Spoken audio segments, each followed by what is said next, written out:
Hello, everyone. Today I have a very special guest with me. He's my senior from Med School Services Institute of Medical Sciences.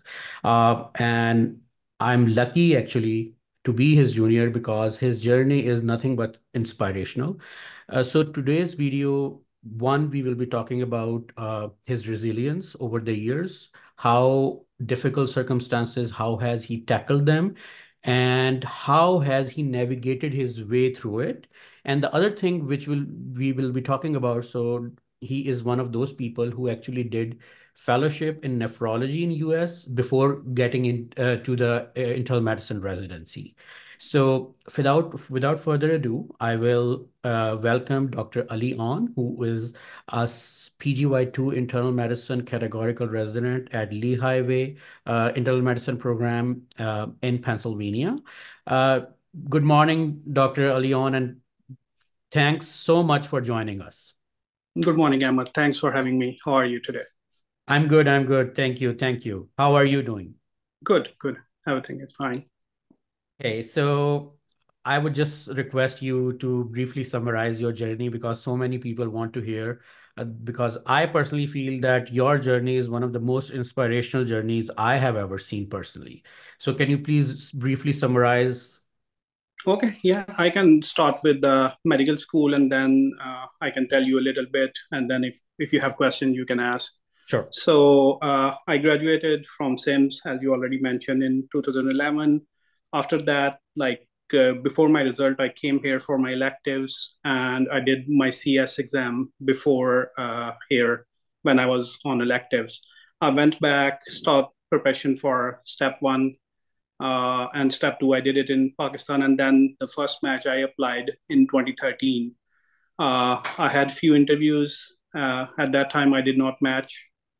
And then, meanwhile, I was in Pakistan. Before that, like I did not do my house job over there. I went into the like step one preparation right away. But before that, like I was here doing electives when my class started the house job.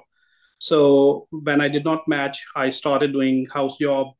Meanwhile, try to look for opportunities here. I could not find any more electives, so I keep doing my house job. I finished that, and then I applied in the next match. I did match, but after that, like I could not get the visa. My J1 was rejected or went into administrative processing, and then the program they waited for a few months, and after that they just hire someone else. So after that, like when this happened, I was almost done with my house job. After my house job, I appeared in part one because of all the steps thing.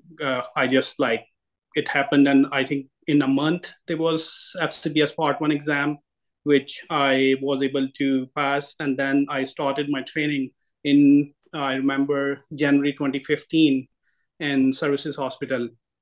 So when I was in training, I started preparing for the MRCP, the Royal College Membership exam, because I was thinking that if not US, then let's do the membership exams for the UK and then try to move there for specialization. So I did my MRCP UK part one and part two while I was in training, and then in my like third year there was the scholarship. It was like recently started at that time to like you get a chance to move to Ireland to complete your remaining training. The only downside was like instead of 4 year in medicine, you have to do 2 more years, so it would make it like five in total. Mhm. So because of my MRCP, I got selected for that, and then I in 2018 I moved to Ireland to complete my training. So I did 2 years of training there, and like when I was in second year in December, like my training was supposed to end in July, and December. One of my friends he told me about this route, the fellowship, and he advised me to apply for that. So I went, applied to few programs. I was interested in nephrology, So, and I got a few interviews, and I matched here at Lehigh Valley Health Network. They offered me a position. I was like, at that time, because of my visa thing, I was little like uncertain that I don't know if it's going to happen. I'm going to like able to join or not, but I did accept that, and I did apply for visa from Ireland at that time. So at it was around the same time when the COVID was happening, and then there was a presidential order that they held H-1B for some time. So like I appeared in the interview and they kept my passport, but there was a delay in getting the visa again. So I went back to Pakistan. I did my exam. I appeared in FCPS exam. I did written, and then meanwhile they did give me the visa. So I submitted my passport and Islamabad embassy, got the visa, and came here in July, like last week of July. It was a little late, and they like I did my orientation, but my start date was a little delayed. It was the 10th of August in 2020 because of all this. Then I started here, and 2 years of fellowship. After that, I matched into the same program here, and currently I'm a second year resident, going to finish next year, and then will be starting as a nephrologist. Wow, that's incredible journey. And I mean, I have personally so many questions. So let's start with, so the first time when you applied for the match, you had, I think, three, four interviews and you did not match. Were you, did you already take step three and everything the first time you applied? Yes, yes. Okay. I was here, and like around the same time, my result was a little late Mhm. before the like I applied for the match. It came Okay. in I think last week of October, but Okay. I was done with the exam even before the interviews. Okay. So the second time when you applied, do you mind telling us where did you match? So it was in a small community program in Wisconsin, Okay. Marshfield Clinic. Oh, it's there. It's not that small. Small. There are a lot of good friends there. A lot of Yeah. Pakistani Indian people. I actually personally in psychiatry when I was interviewing, I interviewed at the Central Wisconsin University in Warsaw, that is closer to Marshfield Clinic. Okay, so now do you mind sharing a little bit about what exactly were the visa struggles? What happened? So when I was in final year, I did get an electives at Emory University, Hmm. and on the basis of that, I did apply for the B1 visa, B2. I Hmm. did get that, and then I came here. When I came here, I think at that time they were changing the rules. Like initially, they used to stamp the date, the exit date on your passport, and then at that time around the same time they changed it that they just give it online. They did not tell you, so they just like put the entry and they did not tell me, and I assumed that it's for 6 months. I left around like uh, in 5 months the way my tickets was like you get the tickets, return tickets even before coming here. And the reason when I applied for the other visa, they gave that you overstayed on the previous visa. Okay. So, are you Are you there? able to hear me? Yeah. Okay. Yeah, So, yeah. so basically, they gave you what? They gave you a 3 month entry. So that's what they say that it was for 3 months and you stayed for 5 months. Okay. So you basically did not check that online I-94 because Yes, like wasn't it was a accepted. new thing. I was not aware. Okay. So, all right. Okay. And that's why I think that then yeah, and It that's it very caused unfortunate. problem, and then like when I applied, I think there is a certain window 5, 6 years, you cannot apply. And then Mhm. I think that might be the reason I got H1B at the very first time. I understand. Okay. Thanks for sharing that. So, Dr. Leon, tell us a little bit about this process where people can get into fellowships. Some people call it post-fellowship match, where people can you tell us briefly a little bit about that? What are the prerequisites? What would be your recommendations, people looking for that route? Yes, so it's very simple. There are few specialties in medicine which normally, like, the resident, they don't go into those. They are like very demanding, or they don't pay you that much. Mhm. There are like different reasons, and people might not like those. So they usually go unmatched. Mhm. So if you apply on those, if you have interest, like, the first thing is, if you're not interested in one thing, then there is no point, because that is the thing you are going to do rest of your life. If you have interest, I know nephro is one, then ID is one, Jerry is also included, but I don't recommend Jerry because it's for a 1 year. The other are like for 2 years. 2 years is a plenty of time that you get a good repo in the program. In 1 year, you just, like, it's gone as you get settled. So I don't recommend that. And few places I also know about endocrine. It is also a little like less demanding, and it when you see the match data, the few seats they go unmatched. So there are like two ways you can apply in the fellowship match. The only requirement is you have to have 36 months of internal medicine training, and with a training body like I did. And the CPSP, the College of Physician, was my training body. They confirm with that, and then the Ireland training. But it's the prerequisite requirement that you have to have 36 months of medicine training. If you have that, you can apply with that.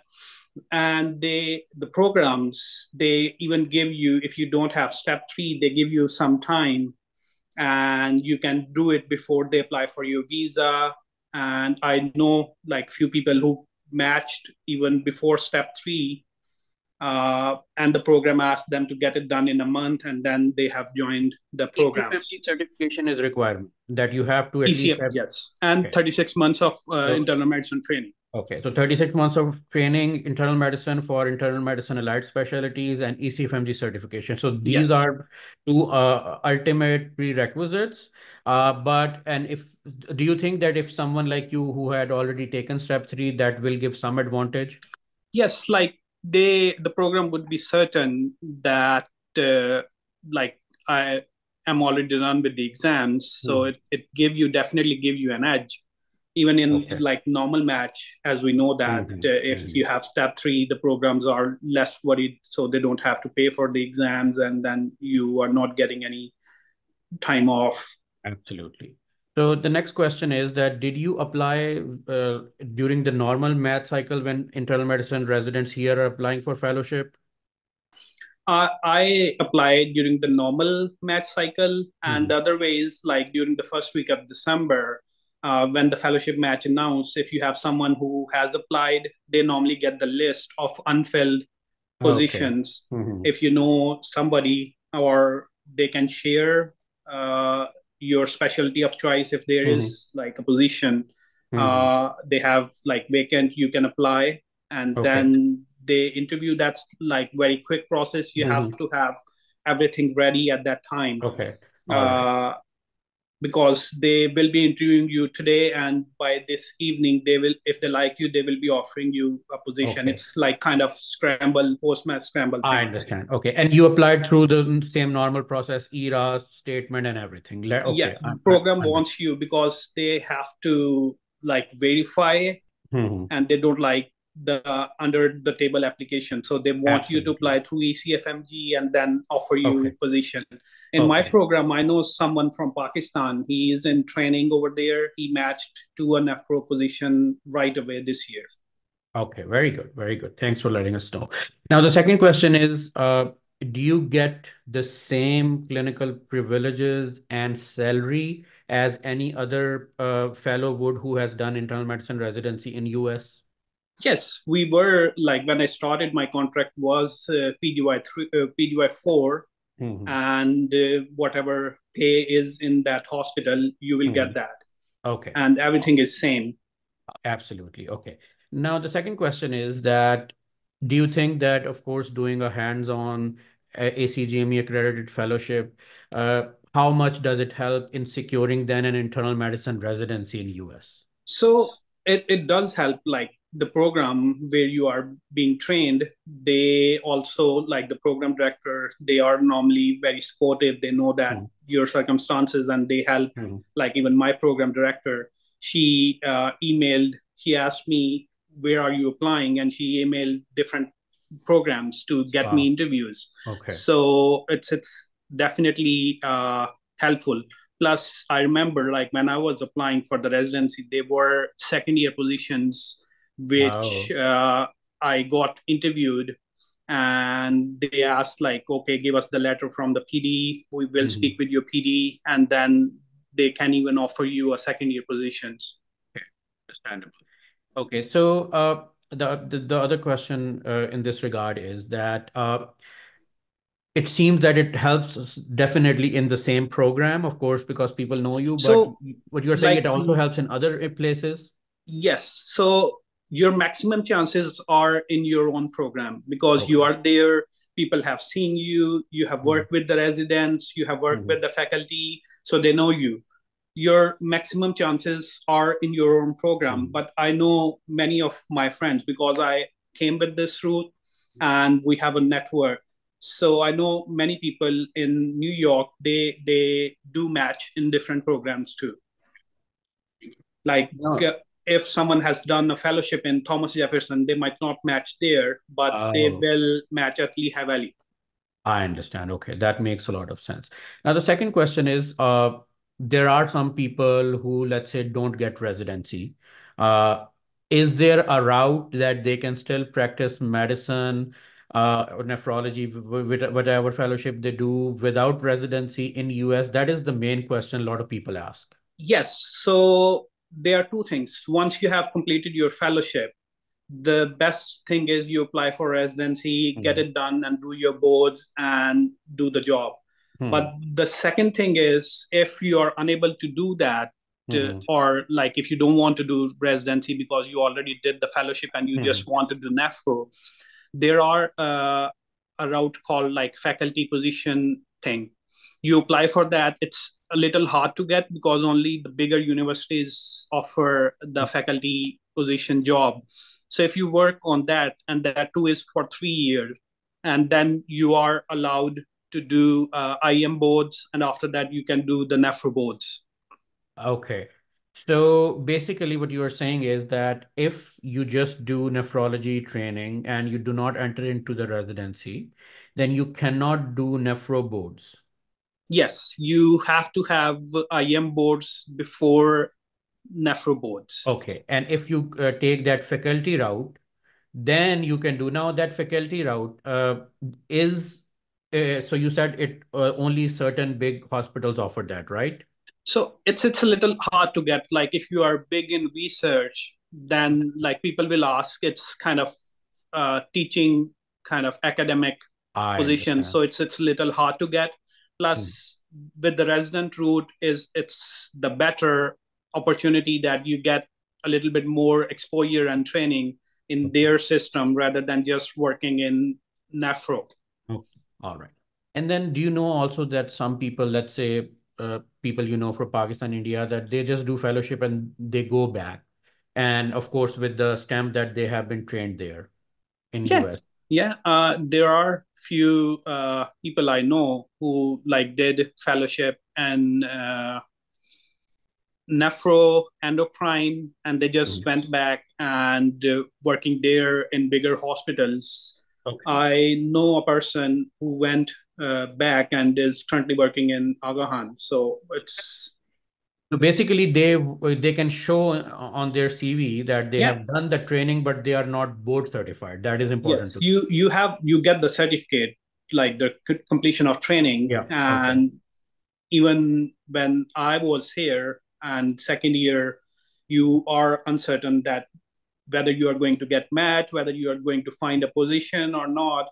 So I did look back, applying back to the Ireland, and like I was not getting a full attending position, but they can hire you as a junior attending. So there are a lot of opportunities. Now, what would be your suggestion to people from Pakistan, India, all over the world who are doing trainings in their own countries? What would be your recommendations to them if they want to pursue this route? Yeah, so as I mentioned, if you have the ECFMG certification steps, you have done that, and you are unable to get into the IEM, and you have interest in the specialties which I mentioned, they are like positions they normally go unmatched.